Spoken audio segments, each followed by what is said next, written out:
오늘 저희들에게 주신 말씀은 요한복음 20장 19절에서 29절, 나의 주 나의 하나님입니다.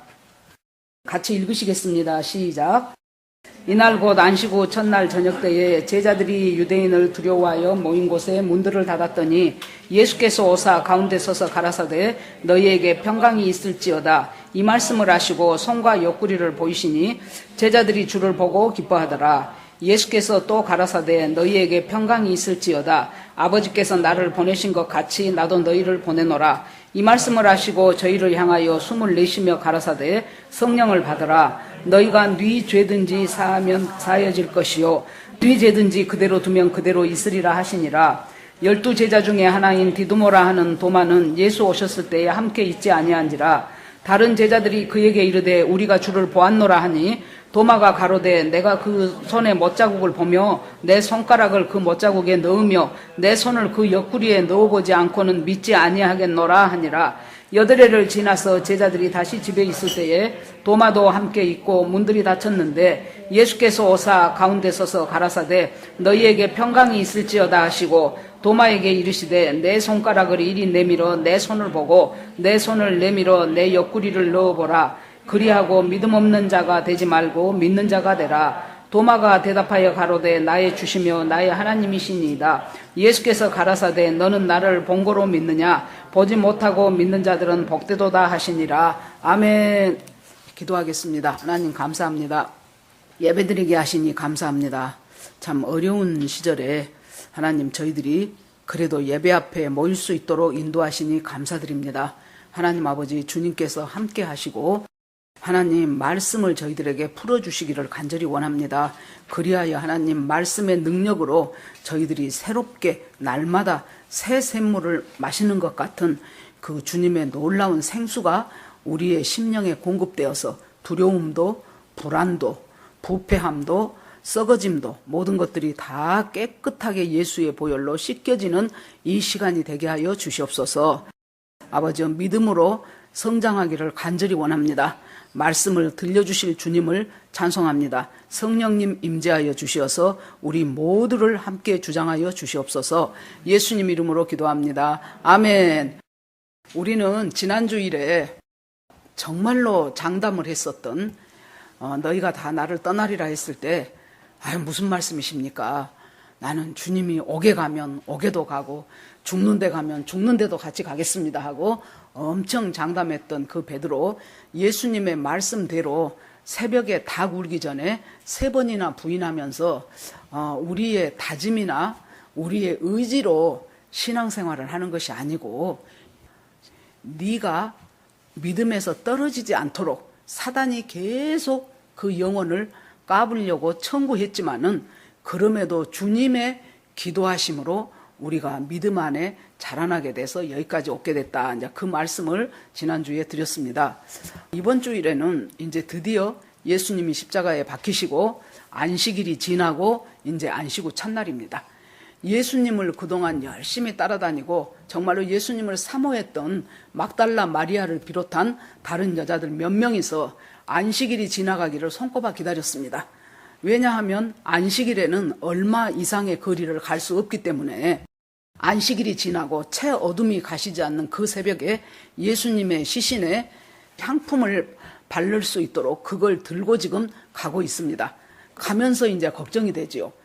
그 예수님의 무덤에 들어가는 문을 큰 돌로 막아놨는데 그걸 우리를 위해서 누가 그것을 굴려줄 사람이 누가 있을까 하면서 갔는데 이미 돌은 굴려졌고 그 안에 마리아가 가보니 무덤은 빈 무덤이고 그래서 누가 우리 주님을 어디도 옮겼는가 누가 좀 가르쳐줬으면 좋겠다고 그렇게 할 때 예수님이 마리아야 부르지요.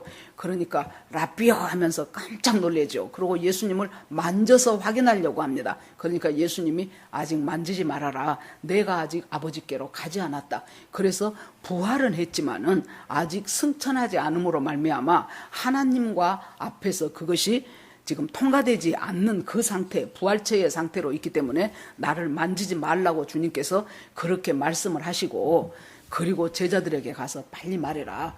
내가 다시 살아났다는 것과 그리고 갈릴리에 가서 나중에 그들을 만날 것이라고 말이라 그랬어요. 그러자 마리아가 놀래가지고 달려와서 베드로와 요한한테 말을 합니다.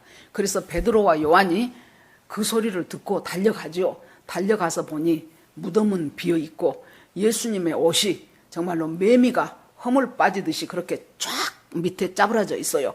그것은 어느 사람이 옷을 벗겨서 딱 개켜놓은 것이 아니고 자연스럽게 몸이 빠져나갔다는 것을 입증하는 그 현장을 보고 둘이 놀래서 옵니다. 그리고 또 하나 결정적인 것은 이제 예수님의 12제자는 아니고 한 70제자 정도에 드는 사람인 것 같아요. 누가복음 마지막 장에 보면은 그 제자 중에 두 사람이 너무 마음이 괴로운 거예요. 자기들이 믿고 농사 짓던 거 던져놓고 이렇게 예수님을 3년 반 동안을 쫓아다녔는데 그 예수님이 너무도 허망하게 십자가에서 못 박혀서 허망하게 돌아가셔 버린 거예요. 그러면 도대체 자기들은 그동안 뭐였냐는 거죠. 이 아까운 세월 동안 그렇게 쫓아다녔는데 그러면 이것이 일장춘몽이냐, 도대체 이게 어떻게 된 거냐, 그러면서 현실을 직시하자. 이제 우리가 여기서 더 이상 무엇을 바라리요. 그리고는 우리 다시 고향에 돌아가서 농사 지으면서 밥 먹고 살자 하면서 슬픈 빛을 띠면서 가고 있을 때 예수님이 그 곁에 살짝 오시죠. 예수님인지 몰라봅니다. 제자들이. 당신들은 어찌 이렇게 슬픈 빛을 띠고 갑니까? 그랬더니 예수라는 분이 있었는데 우리는 그분이 확실히 이 나라 독립시킬 줄 알았습니다. 이 민족의 소망이었습니다. 그런데 며칠 전에 너무도 허망하게 돌아가셔 버렸고 그렇게 죽은 사람도 살리고 눈먼 자 고치고 안전병이 일으키고 엄청나게 많은 사람을 도시락 하나로 먹이고 그 놀라운 신적인 능력이 있던 그분이 너무도 비참하게, 너무도 초라하게, 너무도 허망하게 십자가에서 죽고 이제는 끝났습니다. 그래서 우리도 지금 고향에 농사지으러 가려고 합니다. 그러자 예수님이 25리 되는 길을 같이 걸어가면서 저 앞에서부터 아마 창세기 3장 15절부터 얘기하셨을 것 같아요. 예수님에 관한 구약의 예언들을 하나씩 하나씩 예언을 다시 상기시키면서 그 말씀을 풀어주기 시작합니다. 그리고 이제 가다가 말이 아직 안 끝나서 그 옆에 식당으로 들어가서 여기서 식사라도 하고 가십시다 하니까 주님이 축사하시고 떡을 떼서 축사해 줄 때 이 사람들이 주님인 것을 그때 알았어요. 아마 오병이어때 예수님이 그 작은 아이 도시락을 축사하시고 또 떼주고 또 떼주고 하시던 그 장면과 겹쳐서 생각났을 것입니다. 주님이시다 하고 보니까 주님은 이미 안 계십니다. 그래서 이 사람들이 다시 엠마오 고향을 향해서 돌아가던 길에서 다시 유턴을 해서 예루살렘을 향하여, 떠나온 예루살렘을 향하여 다시 갑니다. 그러면서 제자들한테 와가지고 우리가 예수님을 만났다. 그런데 그 예수님이 말씀을 풀어주실 때 우리 마음이 뜨겁지 않더냐? 그러니까 이 사람들이 말씀을 풀어서 주님이 하는데 가슴 속에서 막 맞아 하면서 주님 하면서 그 막 고백이 쏟아져 나온 거예요. 그러니까 예수님 잡혔을 때는 모두가 도망치고 뿔뿔이 도망쳐버렸던 제자들이 예수님이 부활했다는 소식이 하나씩 들리면서 못 있겠는 거예요. 그래서 이제 그 사람들이 자기들도 이제 다락방으로 모여들기 시작해서 제자들이 다 모였습니다. 그런데 현실은 두려워요. 예수님, 대장 대신 예수님을 잡아서 십자가 처형을 했으니 이제 이 사람들이 여기서 끝내지 않고 이제는 우리 차례 아니냐. 이제 우리 잡으러 올 것 같지 않냐. 그러니까 나가지도 못하고 들어오지도 못하고 불안에 떨면서 잠군문 또 잠그고 또 확인하고 하면서 달달 떨고 있는 그 제자 공동체입니다. 자, 예수님은 부활했지만은 이 사람들은 그 부활의 능력을 지금 체험을 못하고 있어요. 그러자 예수님이 부활체이니까 쓱 하고 들어오셔요. 잠긴 문 상관없이. 나중에 이걸 보면 우리도 나중에 주님의 부활체로 우리를 바꾸실 때 우리도 언제든지 그렇게 다닐 것입니다. 쓱 하고 들어오시더니 너희에게 평강이 있을지어다. 그러니까 다른 본문에 보면은 어떻게 나옵니까? 영인 줄 알았다 그랬어요. 제자들이. 다시 말하면 귀신인 줄 알았다 그 말이에요. 아니 예수님 십자가에 달려 돌아가시고 예수님 처형되고 이제 우리 차지 아니냐 하면서 막 불안하고 두렵고 하는데 이제 거기에 귀신까지 나왔으니 얼마나 놀라겠습니까? 그러자 예수님이 너희에게 평강이 있을지어다 하면서 손과 옆구리를 보여줍니다. 영은, 귀신은 이렇게 눈으로 보여주는 손과 옆구리가 있을 수 없죠. 그런데 예수님이 바로 나다. 얘들아 두려워 말아라. 바로 나다 하면서 주님이 하신 말씀이 너희에게 평강이 있을지어다. 평강은 샬롬이에요. 샬롬. 이스라엘 사람들이 만나면 하는 인사가 샬롬이에요. 그래서 이 평안을 빌어주는 인사는 아침에 일어나서 인사는 이스라엘하고 대한민국 분이에요. 보통 다른 인사는 무엇입니까? 굿모닝이에요. 구텐 모르겐이에요. 오하이오 고자이마스예요. 그런데 샬롬을 비는 인사는 이스라엘과 대한민국입니다. 우리 안녕하십니까가 샬롬이에요. 샬롬. 평안을 비는 거예요. 주님이 보통 하는 평안이 아니고 이 샬롬은 뭡니까? 지금 두려워 떨고 있고 지금 불안해서 어쩔 줄 모르고 있는 이 사람들한테 그 불안을 내쫓아버리고 주님의 평안이 가득 차기를 기원하는 그것을 주님께서 샬롬으로 하시면서 그 평안의 근거를 무엇으로 드십니까? 못자국 난 손과 그 다음에 창 찔린 옆구리를 평안의 근거로 드셔요. 그러니까 여러분 평강이라는 것이요 주님으로부터 나오는 것이고 주님이 천지를 창조하시고 안식일을 맞아서 하나님께서 안식하지죠. 그것이 전부 평강이에요. 지금 주 안에 들어있는 안식이 평강입니다. 그런데 이 평강의 근거가 세상에서는 우리가 평안히 살아가는 근거를 뭘로 봅니까? 첫째, 돈이 있어야 돼요. 둘째, 건강이 있어야 돼요. 셋째, 안정적인 직장이 있어야 돼요. 그리고 그것을 위해서 그 모든 것을 위해서 열심히 애 유치원 다닐 때부터 계속해서 공부시키고 학원 보내고 뭐 학원도 한두 개가 아니죠.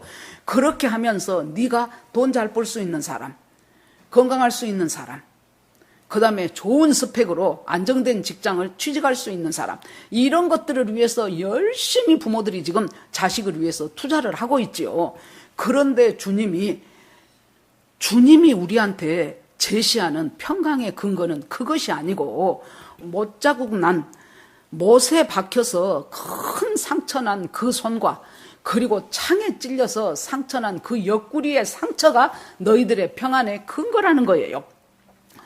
그래서 우리가 여기에서 알 수 있는 것은 우리가 인간이기 때문에 육신이 있기 때문에 이 세상에서 가져야 될 것들을 가질 때 우리가 안심이 돼요. 돈이 있어야 통장에 잔고가 좀 있어야 안심이 되고 내가 맘 놓고 돌아다닐 수 있는 건강이 있을 때 우리가 안심이 돼요.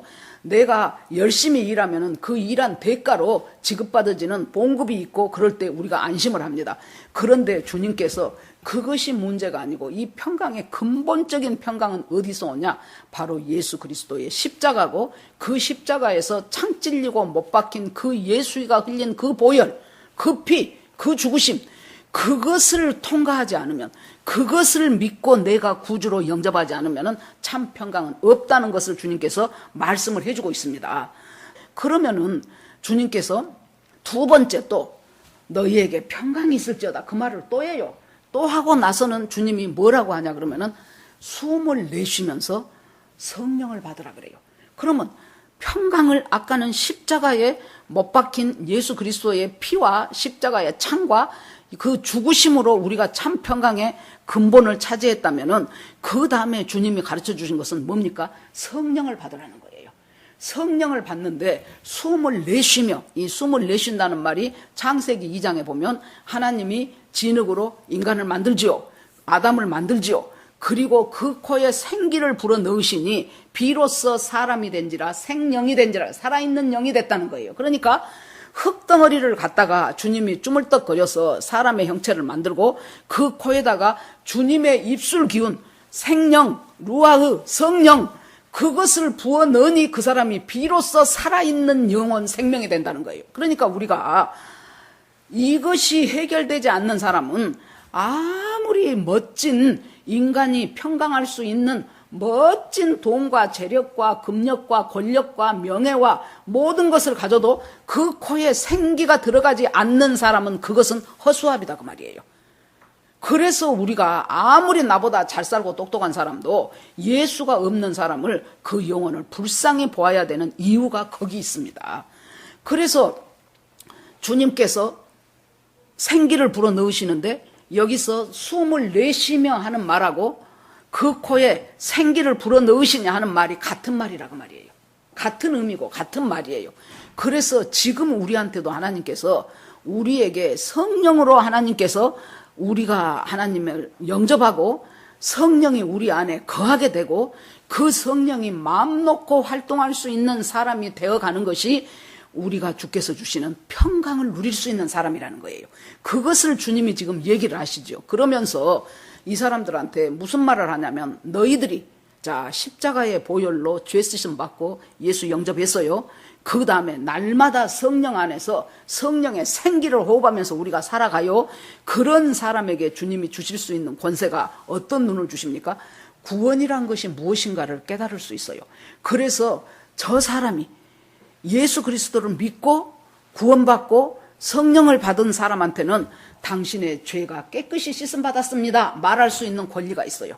반대로 높아진 마음이나 교만한 마음이나 잘못된 지식이나 이런 것들 때문에 나는 그냥 이 죄의 상태에 머물러 있겠다고 고집하는 사람한테는 당신의 죄는 사함받지 못했습니다 라고 말할 수 있는 권한을 예수 믿는 제자들에게 주셨어요.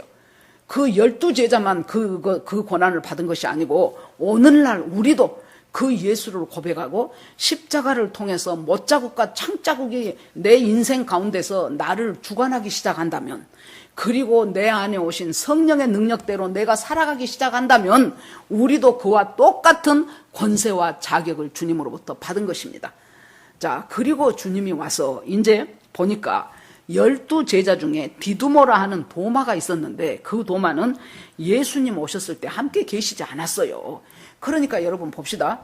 주님이 왜 십자가를 통해서만 이 일을 이루어 가시려고 할까? 창세기 3장에 보면은요. 아담과 하와가 선악과 따먹어 버렸죠. 그리고 하나님으로부터 멀어졌죠. 처음에 하나님이 인간을 창조할 때는 부끄럽다든가 두렵다든가 그런 감정을 안 넣어줬어요. 그랬는데 사탄으로부터 노예가 되고 나니까 그때 계속 무화과 이파리 갖고 자기들이 부끄럽다고 생각한 곳을 가리죠. 2장 마지막 절에 보면은 그들이 벌거벗었으나 부끄러워하지 아니하더라 그랬어요. 부끄럽다는 수치감이라는 것이 없어요. 그런데 선악과 따먹고 나니까 자기가 생각하는 선악이 생긴 거예요. 사탄이 뭐라고 유혹합니까? 네가 하나님같이 높아져. 하나님같이 높아져서 네 선악을 네가 판단하면서 살아는 거예요. 그러는데 이 사람들이 선악과를 따먹고 판단하게 된 그 선악은 뭐예요? 하나님의 관점에서 본 선악이 아니고 인간 스스로 자기가 생각하는 선악이에요. 그러니까 얼마나 많이 흔들립니까? 자, 노조위원장이 생각하는 선악과 그 다음에 그룹의 오너가 생각하는 선악이 같겠습니까? 시어머니가 생각하는 선과 며느리가 생각하는 선이 같겠습니까? 부모가 생각하는 선과 자식이 생각하는 선이 같냐고요. 전부가 자기 기준으로 선악을 판별하기 시작해요. 그러니까 하나님께서 저 사람이 선악을 따먹고 우리가 선악을 판단하는 것 같이 자기들이 판단해서 살려고 하게 되었으니 이제는 생명나무의 실과를 따먹고 영생할까 하노라. 그러면서 그룹들과 두루 도는 화영검으로 생명나무를 지켰다 그랬어요. 그럼 여러분 생명나무의 실과를 따먹고 영생할까 하노라. 생명나무의 열매는 뭡니까? 영생이에요. 영생. 그런데 주님이 우리에게 영생을 주실 때 우리가 우리 힘으로 그 생명나무 열매 따먹고 내가 판단한 선악을 기준으로 해서 생명나무 열매 따먹고 이것이 생명이야 하는 것이 생명이 아니고 예수님이 십자가를 통해서 못자국과 창에 찔려가면서 엘리엘리 라마 사박다니 테텔레스타이 다 이루었다. 그렇게 하고 십자가에서 아버지 내 영혼을 받으소서 했던 그 예수 그리스도가 직접 십자가를 통해서 우리에게 영생을 주시겠다는 거예요. 이렇게 영생이 우리한테 오는 것이에요. 전도에 미련한 것을 통해서 영생이 우리한테 오는 것입니다. 왜 하나님이 지금이라도 예수님이 나와서 전 세계 77억 인구를 다 갖고 야 니들 다 예수 믿어 하고 놀라운 기적을 베풀어 버린다든가 하면 깨끗이 끝나요. 그런데도 주님이 전도라는 미련한 방법을 사용하셔서 예수 그리스도를 전해요. 그래서 제자들한테 하는 것이 너희들이 네 죄를 사하면 사해질 것이요 그대로 두면 그대로 있으리라는 말이 바로 예수 그리스도의 복음의 사람으로서 전달되어져 가야 되는 것을 주님이 말씀을 하고 있지요. 그래서 영생을 주셔요, 주님이. 그런데 우리들 스스로 선악을 판단해서 내 스스로 이렇게 하는 것이 열심히 선을 행하다 보면, 열심히 착한 일 많이 하다 보면 결국에 천국 가지 않겠어? 그것은 아니라는 거예요. 주님이 직접 오셔서 우리 한 사람 한 사람에게 십자가를 깨닫고 그 십자가에서 예수를 영접하고 성령을 받아서 그 성령의 인도대로 따라가기 시작한 사람한테 주님이 우리에게 주시는 생명나무의 열매가 영생이라는 얘기예요. 그 방법을 통해서 주님은 우리에게 영생을 우리에게 허락하신 것입니다. 자, 그렇게 했는데 디두모라고 하는 도마, 디두모라는 말은 쌍둥이란 말이에요. 아마 도마가 쌍둥이였던가 봐요. 이 도마가 없어요. 그 제자들 모여서 예수님이 그 역사적인 그 놀라운 예수님이 나타난 그 부활의 현장에 도마가 없었어요. 그러니까 도마가 왜 없었는가는 성경에도 안 나왔고 모르죠. 도마하고 주님이 알겠죠. 그런데 오니까 야 도마야 너 어디 갔었어? 조금 전에 주님 오셨다? 그러면서 야 옆구리 보고 창자국 보고 주님이 만져보라고 했어. 우리가 얼마나 그걸 보고 예수님 다시 살아나서 우리가 얼마나 기뻤는지 몰라 그랬겠죠. 그러니까 도마가 있다가 말도 안 되는 소리 하지 마라. 나는 그 손에 못자국 내가 만져보고 그 옆구리 창자국 내가 손가락 넣어보고 그렇게 하고야 나는 믿겠노라 그래요. 그러니까 우리가 주일학교 때부터 도마라는 이름 앞에는 항상 무슨 타이틀이 붙습니까? 의심 많은 도마. 의심 많은 도마. 그래서 도마는 의심 많다. 도마처럼 의심하지 말고 주님 앞에 믿습니다 하고 그렇게 믿는 것이 믿음이지 도마처럼 하면 안 된다. 그런 것들을 우리도 모르는 사이에 많이 입력이 됐어요. 그러면 이 도마를 오늘 한번 잠깐 저희들이 살펴보기를 원합니다. 자, 요한복음 11장에 보면은 도마의 말이 나옵니다. 그때 유대에서 예수님이 박해를 받고 핍박을 받고 사람들한테 돌 맞으려고 그러고 또 바리새인이나 대제사장이나 이런 사람들하고 이제 안식일에 병 고친 것으로 인해서 굉장히 갈등이 첨예화되기 시작하는 그런 시점이었어요. 그래서 유대를 잠깐 피하십니다. 그런데 나사로가 예수님이 참 사랑했던 자매들이죠. 베다니의 3남매. 예루살렘 오실 일이 있으면 베다니에서 예루살렘까지가 별로 먼 거리가 아니에요. 그래서 예수님이 그 집에 유해요. 예수님은 집도 없어요. 그 집에 유하고 그리고 성전에 들어가셔서 말씀 전하시고 또 병군자들 병 고치시고 복음 전파하시고 그러는데 나사로가 중병이 들었다고 사람을 시켜서 빨리 예수님 와서 이대로 두면 나사로 죽게 생겼으니 얼른 우리 오빠 좀 고쳐달라고 그 전가를 받고도 예수님이 이틀을 그냥 뭉갭니다. 그리고 이틀이 지내고 나서 제자들 보고 야 나사로가 잠이 들었는데 우리 깨우러 가자 그래요. 그러니까 다른 제자들이 아니 유대를 다시 가신다고요? 금방 돌 맞아 죽을 뻔해서 유대를 떠나왔는데 아니 잠자면은 잠 다 자면 깨겠지 무슨 잠잔 사람 깨우러 우리가 또 유대를 다시 들어갑니까? 그렇게 말하는 속에는 첫째는 몰라서이고 둘째는 자기들 제자들은 똘똘 뭉쳐있는데 예수님이 참 사랑하는 한 무리가 또 있는 거예요. 그 베다니 3남매가. 그래서 조금 어떤 시기심도 생겼을 수도 있어요. 그러니까 예수님이 그때 비로소 정확하게 얘기하죠. 나사로가 죽었느니라.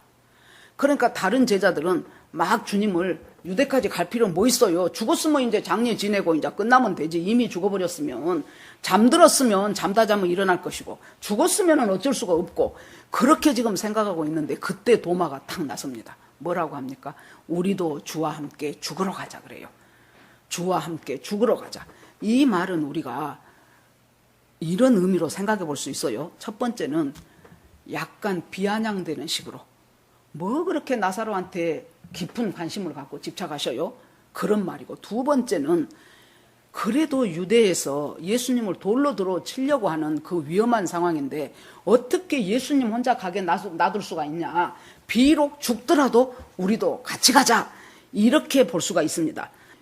그렇게 해서 예수님은 도마의 말대로 다른 제자들을 데리고 이제 나사로한테 갑니다. 베다니 3남매한테 가요. 가니까 마리아 마르다가 예수님이 주님이 계셨으면 우리 오빠가 안 죽었을 텐데요 막 그러죠. 그러니까 무덤으로 가보자 그래요. 그러니까 죽은 지 나흘이나 돼갖고요. 지금 이제 시체가 냄새나요. 더군다나 낮에는 얼마나 기온이 높습니까? 그러니까 벌써 막 부패가 시작이 되지요.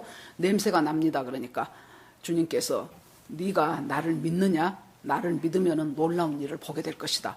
그리고는 돌을 치우라 그래요. 이제 무덤 막아놨던 돌을 치우고 나사로야 나오너라 그럽니다.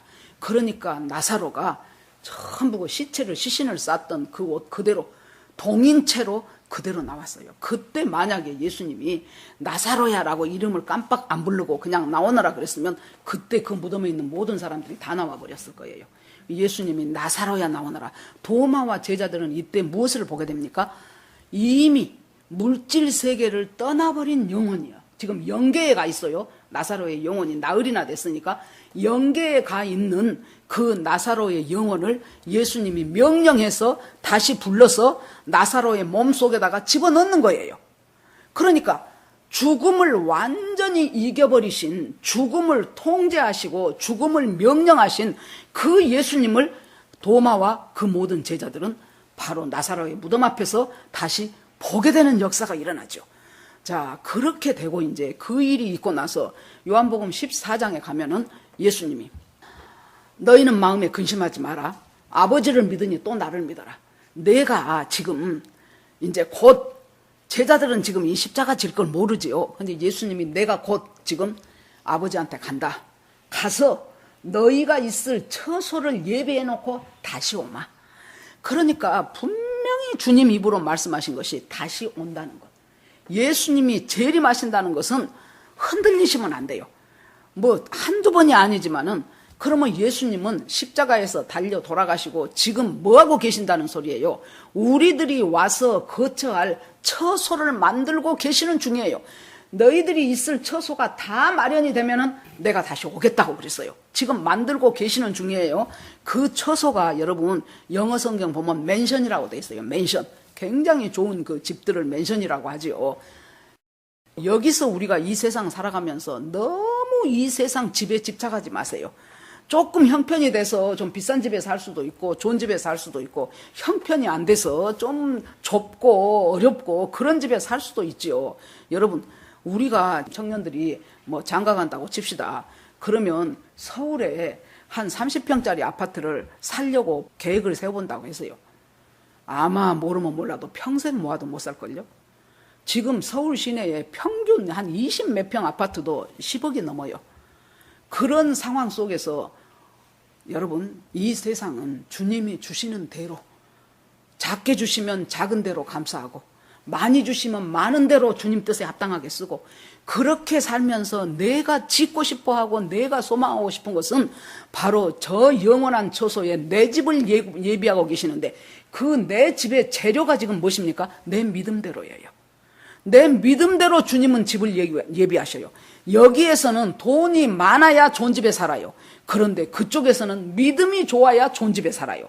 그 집을 예비하시고 주님이 다시 오겠다는 거예요. 이쪽에 다시 오셔서 내가 너희를 다시 영접할 것이다. 그러면서 주님이 내가 가는 길이 있는데 너희도 나중에 그 길을 따라올 것이다 그래요. 그러니까 제자들은 지금 예수님이 하는 말이 지금 납득도 안 되고 불안하기만 한 거예요. 이번 6월절에 예수님이 가시면은 정말로 지금까지의 놀라운 그 인기를 모아가지고 놀랍게 지금 한 권력하게 생겼는데 그 지지도가 지금 이루 말할 수가 없어요. 지금 차기 지금 대선 후보 영순인데 어찌 지금 내가 뭐 간다 그러고 뭔 처소 예비한다 그러고 뭐 갔다 다시 오마 그러고 내가 가는 길 너희들도 따라올 것이다 그러고 그러니까 도대체 지금 저 양반 뭔 말씀하시는 거야. 제자들 머릿속으로는 이번에 주님이 한 건 하면은 이제 우리는 나는 좌의정한다 너는 우의정한다 너는 국방부 장관이다 너는 재무부 장관이다 지금 자기들끼리 지금 난리가 난 거예요. 그러면서 서로 시기하고 서로 갈등하고 그러고 있는 판에 예수님은 느닷없는 말씀을 하셔서 지금 저 양반 뭔 말하냐 그러고 있을 때 도마가 뭐라 그래요? 주님 당신이 가는 길을 어디 간지를 우리가 모르는데 어떻게 그 길을 우리 보고 따라올 것이라고 하십니까? 질문을 하죠. 왜 그렇게 말도 안 되는 말을 하십니까? 그러면 우리가 이 쭉 훑어나오면서 보면서 도마의 기질과 성격을 약간 짐작을 할 수가 있어요. 도마는 모르면은 못 넘어가는 성격이에요. 이것이 그 사람 기질이에요, 여러분. 몰라도 그런가 보다 하는 사람이 있어요. 그런데 모르면은 일단 그 문제의 정답을 손에 쥐어야 그 다음으로 넘어가는 사람이 있어요. 나쁘고 좋고 문제가 아니에요. 그 사람의 기질과 성격이에요. 그러니까 다른 사람들도 몰라요, 예수님이 지금 뭔 말한지. 그런데 다른 제자들은 가만히 있어요. 그런데 도마는 뭐라 그래요? 아니, 예수님이 가는 곳을 우리가 모르는데 어떻게 우리 보고 나중에 그 길을 따라온다고 하십니까? 진짜 예수님 참 희한하십니다 하고 질문을 하니까 그 질문에 대한 대답이 그토록 유명한 요한복음 14장 6절이에요. 내가 곧 길이고 진리고 생명이니 나로 말미암지 않고는 아버지께로 올 자가 없느니라가 바로 그 도마의 질문에 대한 예수님의 말씀이에요. 나 자체가 너희들이 이 길을 갈까 저 길을 갈까 그것이 문제가 아니고 이 예수라는 나 자체가 길이라는 거예요. 길이고 진리고 생명이에요. 맨날 하는 말이지만은 우리는 그냥 길이고 진리고 생명인데 영어 성경 보면 전부 그 앞에 정관사가 더가 붙은다 그랬죠. 그러니까 여러 가지 길 중에 한 길이 아니에요. 여러 가지 길 중에 하나가 아니고 유일한 길, 하나님 아버지께로 가는 유일한 길이고 유일한 진리고 유일한 생명이 예수 그리스도예요.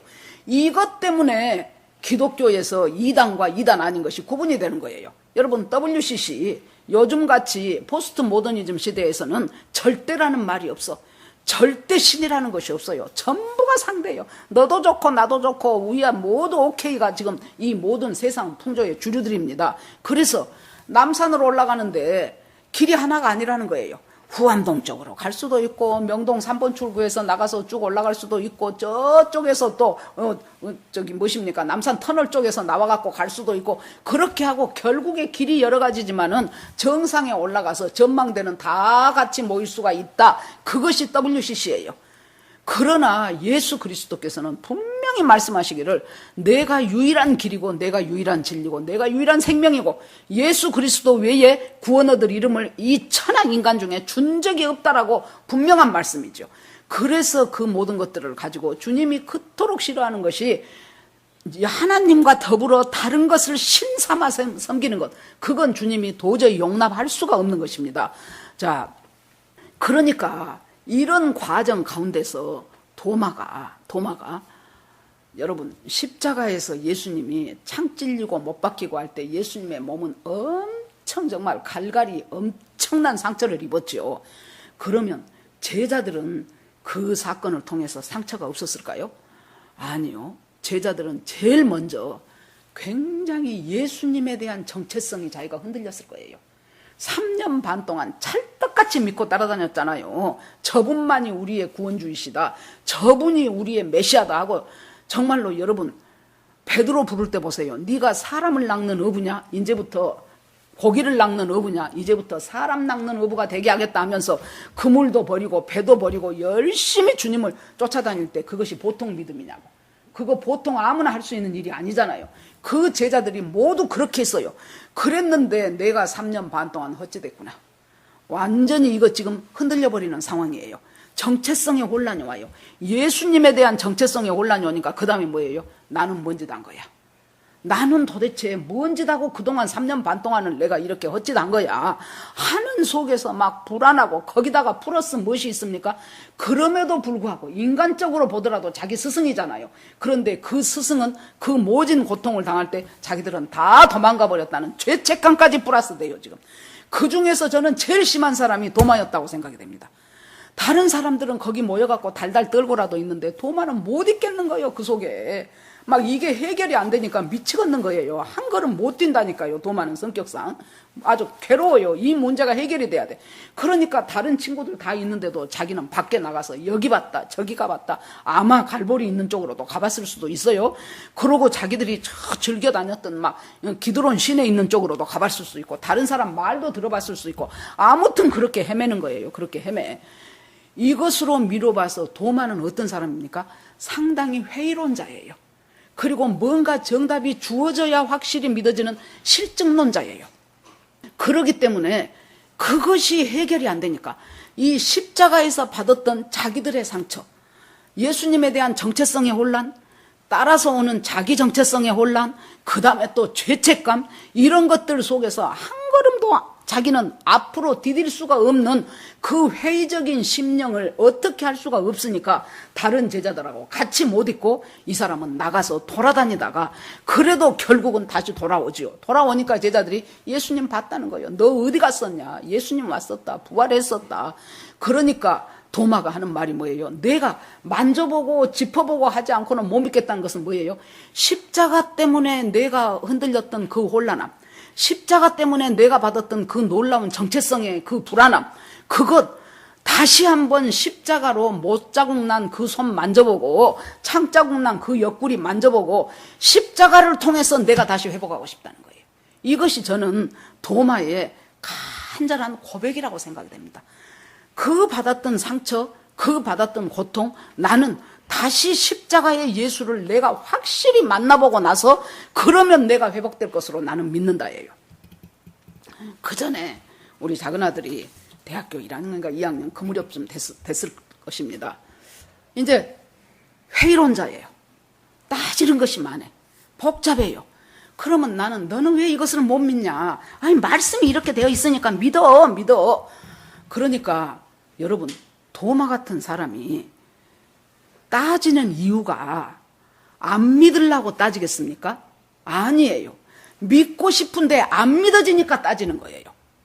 나도 믿고 싶어. 나도 너처럼 그러구나 하고 싶어. 그런데 그게 안 믿어지니까 내가 따지는 거예요. 그때 우리 아들이 엄마가 무조건 그렇게 하나님 편 든다고 하나님이 엄마 좋아 안 해 그러더라고요. 그래서는 내가 할 말이 없더라고요. 진짜 내가 낳았어도 저 자식 참말로 성격이 희한하네. 그러고 뭐라고 할 말이 없어서 말았어요. 그런데 내가 이 도마를 말씀을 하면서 이 아이가 도마 같은 아이였구나. 정답이 안 나오면은 거기서 그런가 보지 하고 넘어가지를 못하고 그것이 반드시 내 손에 쥐어졌을 때 그 다음 판으로 넘어가는 사람. 이 사람을 주님은 어떻게 대하십니까? 우리처럼 정죄 안 해요. 믿어 좀 무조건 믿어. 뭘 그렇게 따지고 의심이 많어 하고 정죄하지 않고 주님은 그 사람의 믿음을 인정을 해줘요. 계속해서도 우리가 요한복음 11장 14장 계속해서 도마가 주님을 부를 때마다 주여 예수가 주라는 것을 확실히 하는 그 믿음이 확실해요. 주님이 그 믿음을 인정을 하셔요. 그 믿음이 있음을 인정하시고 나서 그 다음에 주님이 얘를 어떻게 대하셔요?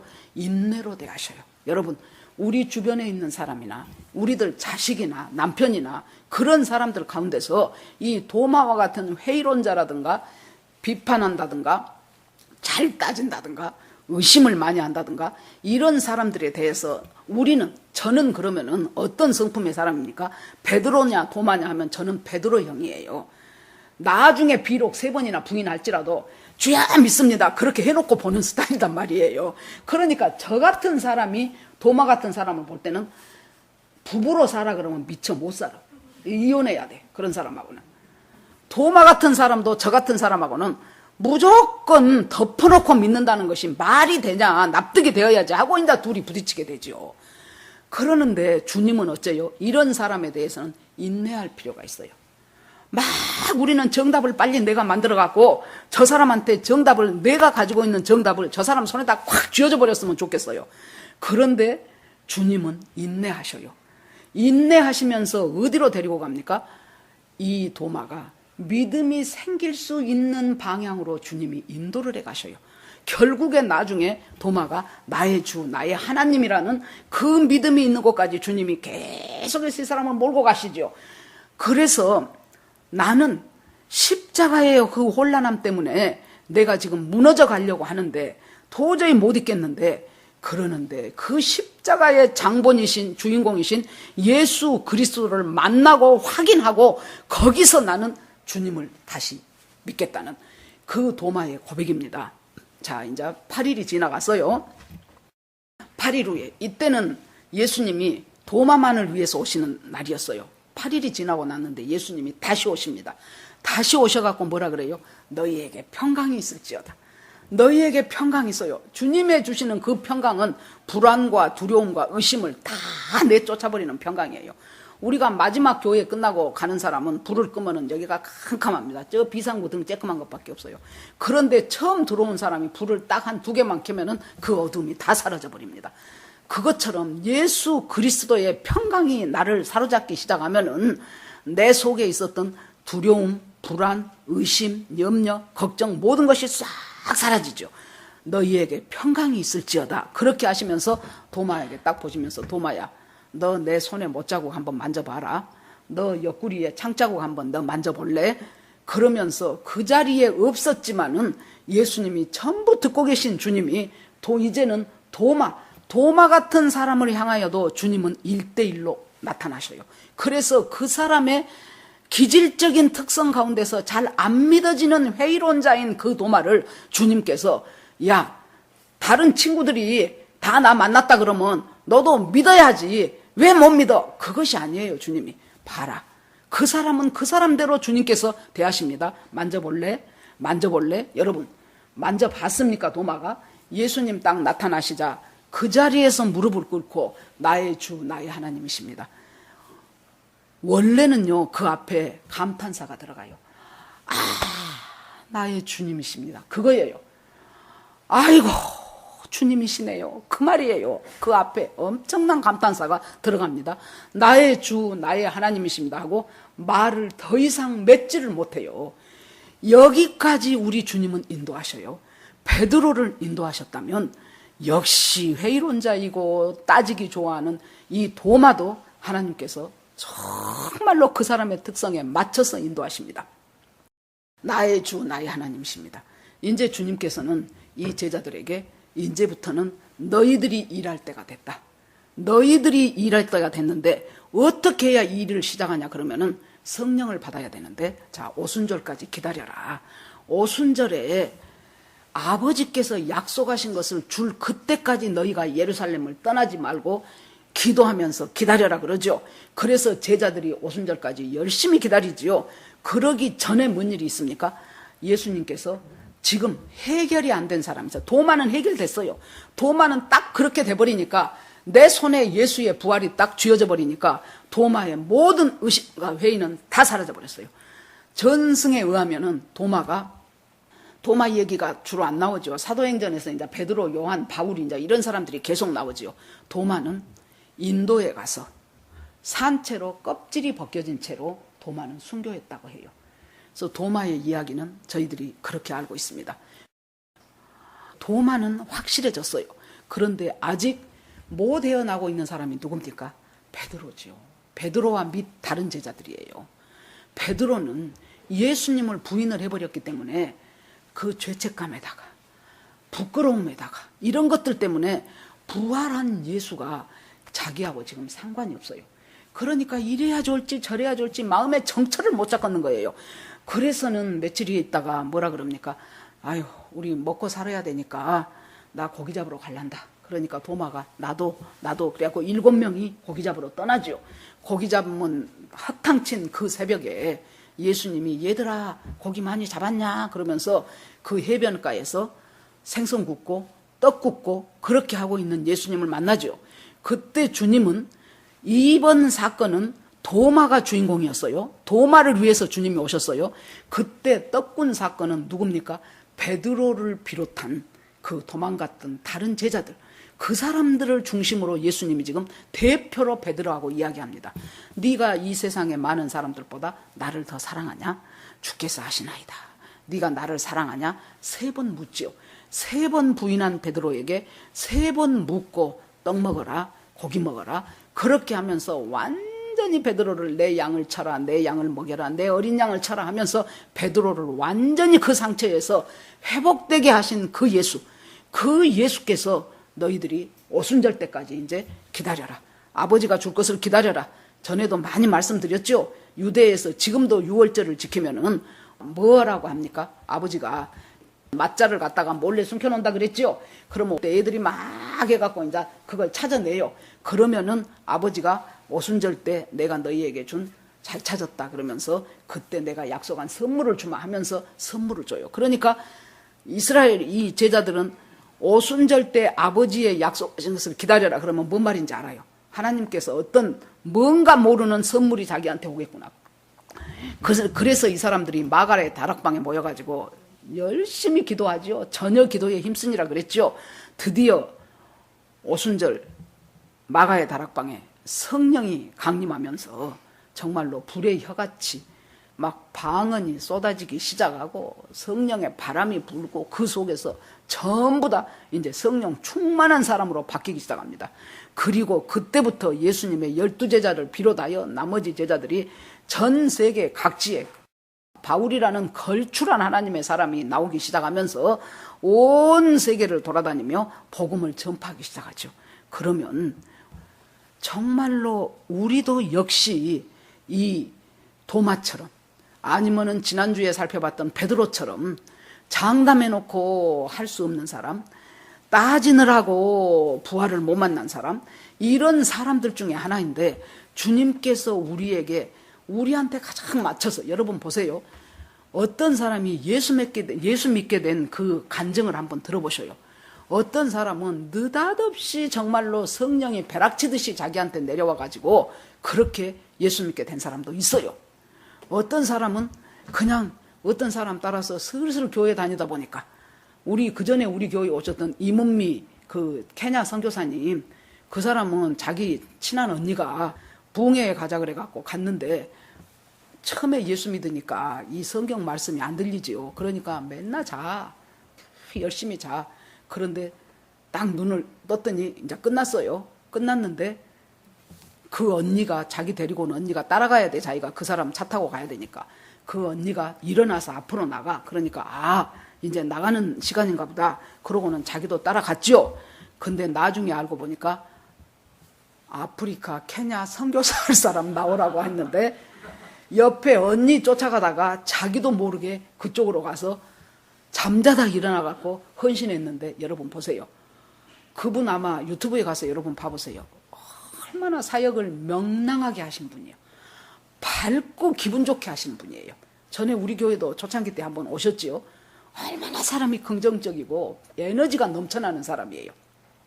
주님이 부르시는 방법이 각각 달라요. 어떤 사람은 정말로 모태신앙으로 왔다 갔다 하다 보니까 언제 내가 예수 믿은 사람이 있어요. 어떤 사람은 그 김용희 선교사님처럼 자살을 몇 번을 시도해도 죽지 못하고 이놈의 인생, 이 더러운 인생 하는데 그 예수님이 세상에 나를 사랑해서 하나님의 아들이 내 대신 죽어줬다는 그 말이 자기 인생을 확 뒤집어버린 그런 케이스도 있고 다양하지요. 그런데 우리 주님께서 각자 우리한테 기질대로 성품대로 우리 주님이 합당하게 우리한테 오셔서 예수 그리스도를 증거하시죠. 그리고 주님의 사람이 되게 하시죠. 그런데 이제 문제는 어디서부터입니까? 여기서부터예요. 성령을 받고 성령의 인도함을 받지 않으면은 이제 하나님과 예수를 나 좋도록 이용해 먹는 사람들이 돼요, 우리가. 그 증거가 한국 교회의 부패함이에요. 그 증거가 수없이 많은 음행과 교회 돈 맘대로 먹어버리는 것과 예수 믿는, 그때 김영삼 씨 대통령 되고 났을 때 정말 부끄럽다 그랬어요. 비리가 터진 속에, 그 속에 교회 다닌 안수집사, 장로 없는 사람이 없다는 거예요. 왜 그렇게 됐을까요? 십자가에서 아멘 했는데 예수가 피 흘려서 내 죄를 대신했다고 할렐루야 아멘, 내 죄 씻음 받았다, 거기서 끝나버리니까 그래요. 그 다음에는 이제 성령의 인도대로 주님이 원하시는 삶을 살아야 돼요. 여러분, 구약의 선지자들 보세요. 잘 먹고 잘 산 사람 있습니까? 구약의 선지자들. 요새 지금 제가 계속 자유 게시판에 예레미야 올리지요. 예레미야의 그 당한 고난이라는 것은 이루 말할 수가 없어요. 호세아 선지자 보세요. 제일 음탕한 창녀를 마누라로 삼아서 그렇게 살아 그러잖아요. 이사야 보세요. 계속해서 하나님의 말씀을 전하다가 나중에 므낫세라는 그 히스기야의 아들 악한 왕에게 톱으로 켜서 죽임을 당한 사람이 이사야 선지자예요.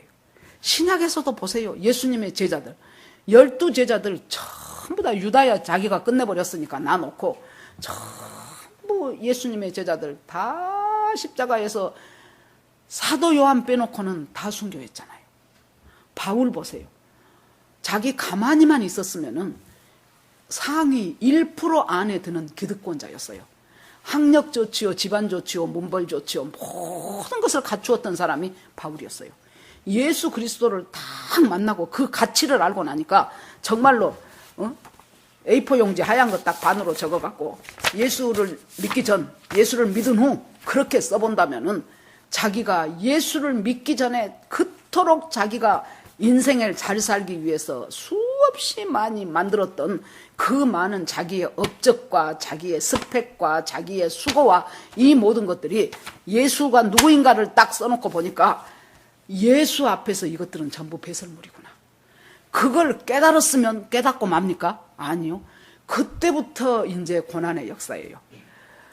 4번 40에 가만 매를 몇 번이나 맞았고 배 타고 가다가 풍랑이 일어서 배의 위험이 있었고 그 다음에 무엇의 위험이 있었고 짐승의 위험이 있었고 그러면서 나중에 이제 예루살렘에 이제 바울이 죽기 전이에요.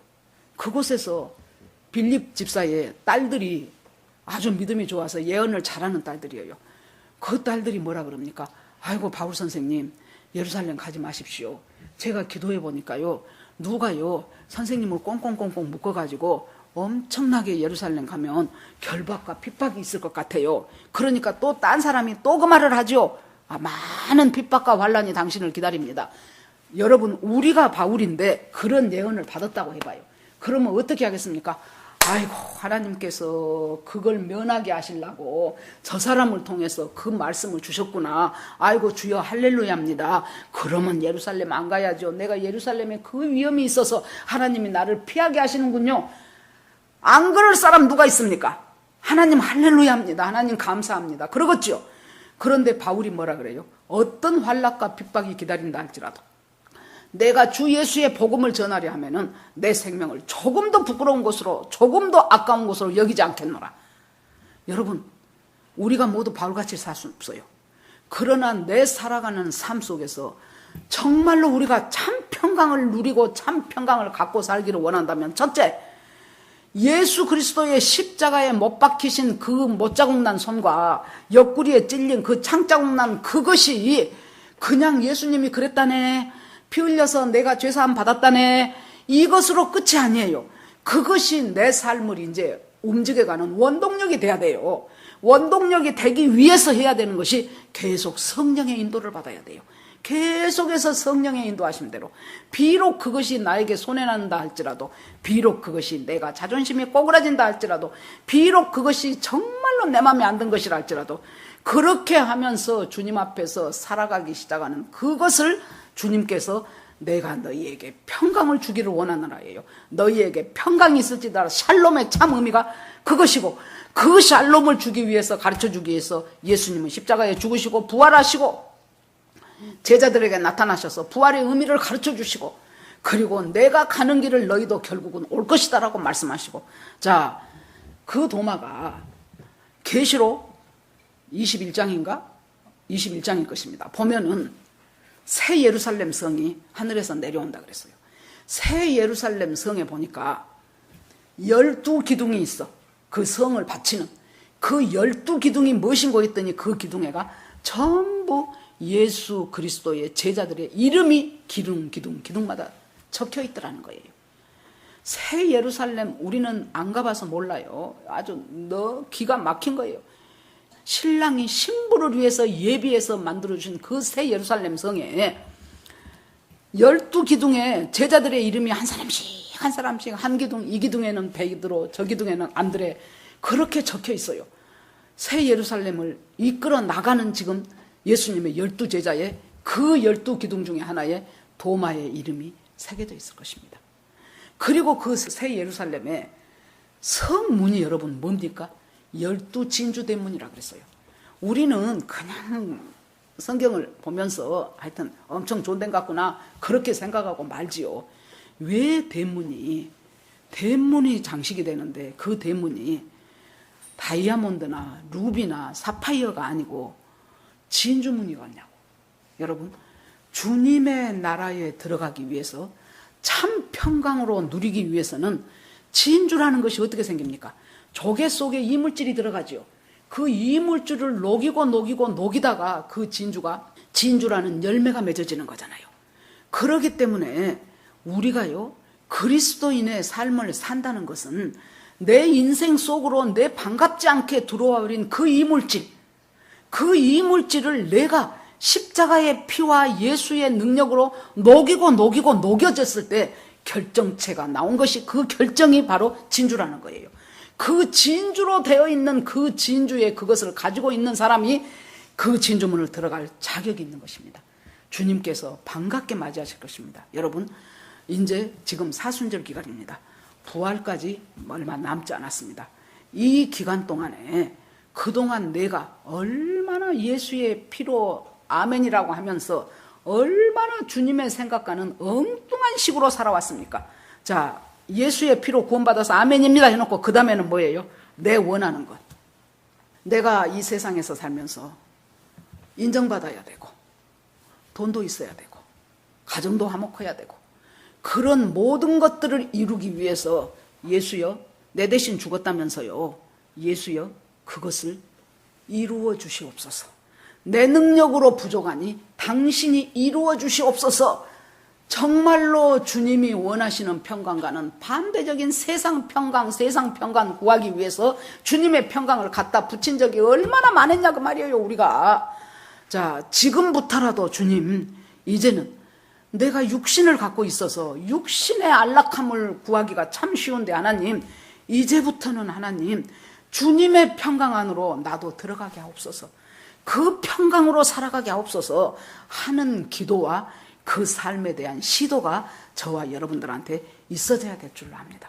2021년 부활절을 앞둔 우리가 그 주님 안에서 날마다 성령의 인도하심과 십자가의 통과함과 그것이 없으면은 그 평강을 누릴 수 없음을 깨닫고 날마다 주님과 동행하면서 그 평강을 누리는 저와 여러분이 되기를 주의 이름으로 축원합니다. 아멘. 예, 오늘 말씀을 생각하면서 주여 한번 부르고 같이 기도합니다. 주여, 하나님 아버지 은혜를 감사드립니다. 아버지, 주님께서 정말로 저희들에게 부활이 무엇인가를 깨닫게 하시고 베드로도 보고 도마도 보았습니다. 하나님 아버지, 사람이 기질이 다르고 성격이 다르기 때문에 믿어가는 방법도 다릅니다. 나와 다르다고 판단하고 정죄했던 것들을 하나님 용서하시기를 원합니다. 하나님 아버지, 그냥 보고 믿어지는 사람이 있고 따져보고 뒤집어보고 확실하구나 해야 믿어지는 사람이 있습니다. 하나님 아버지, 주님은 그 사람들을 인내하시며 그 사람을 믿음 없다고 하지 않고 그 사람이 믿음으로 이루어가는 과정을 주님께서 인도하시고 안내하시는 것을 보면서 이렇게 우리도 주님께서 인도하시고 안내하시어 오늘 이곳까지 오게 하신 하나님을 찬송합니다. 하나님 앞에 모두 올려드립니다. 하나님, 정말로 죄송합니다. 하나님이 주시는 평강과 상관없이 세상의 평안을 구하면서 하나님의 평강을 갖다가 꿰매 붙이려고 하면서 살아갔던 저희들의 악함을 하나님 이 시간 회개하옵니다. 하나님 아버지, 주님이 말씀하신 그 평강 속에 우리가 들어가서 주님이 주시는 참 샬롬을 누리는 우리 모두가 되기를 간절히 원합니다. 하나님, 그렇게 하실 주님을 찬송하며 예수 그리스도 이름으로 기도합니다. 아멘.